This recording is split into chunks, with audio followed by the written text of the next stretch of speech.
What is the connection between all life? That's the beauty of it to me. It's the air that we breathe. It's the water, it's the land, it's all the animals and plants and the people. Every great city has a great museum. I think it's just something that's integral to the fabric of the city.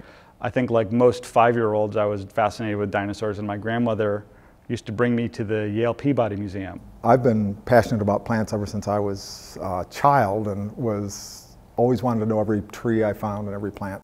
They were building the Space Needle, and the World's Fair opened in the spring of my 7th grade. And so we went down and saw Erna Gunther's exhibit at the fair, and we traveled around and went to Victoria and saw all the wonderful Northwest Coast art, and I fell in love with Seattle and this place. In the 11 years since I moved here, I have learned so much about the history of this land, the history of the people who lived here, and it's completely changed how I live here.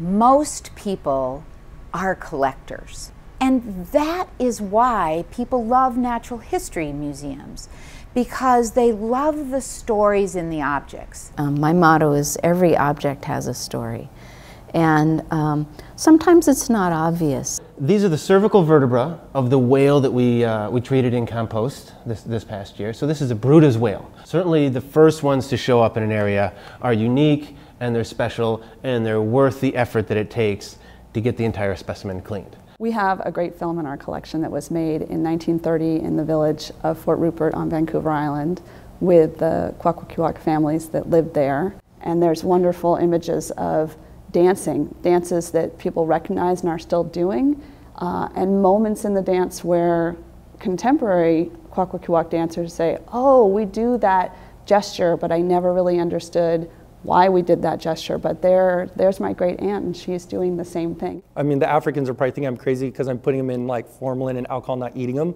It's like I'm pickling their dinner kind of thing. So they'll catch these frogs and they'll eat them. And it's sort of sad because it's the last population we know of where these frogs even exist. They're not in any research collections. And so we have them now for research. We're going to look at the genetic diversity of the population.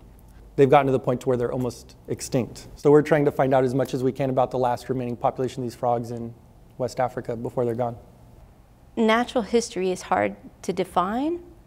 It's different for everybody. Everybody relates to their environment differently, and that it's a vital part of who people are. And there's a growing concern amongst people who do practice natural history and use the knowledge that natural history gives us, that there's less of that practice being done. We have the responsibility to sort of open up other people to be receptive to that idea that natural history has a plurality to it, that everybody has a natural history perspective, a relationship to their environment, and everybody acts differently.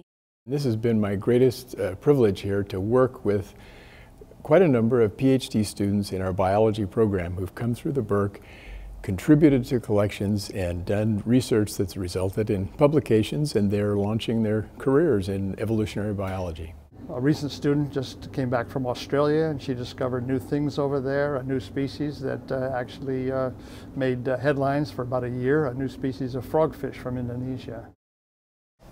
We're so lucky to have all of the support from people in the community who are enthusiastic about the kinds of things that we're investigating. We couldn't be the Burke Museum we are today without that partnership. The Burke's collection is your collection.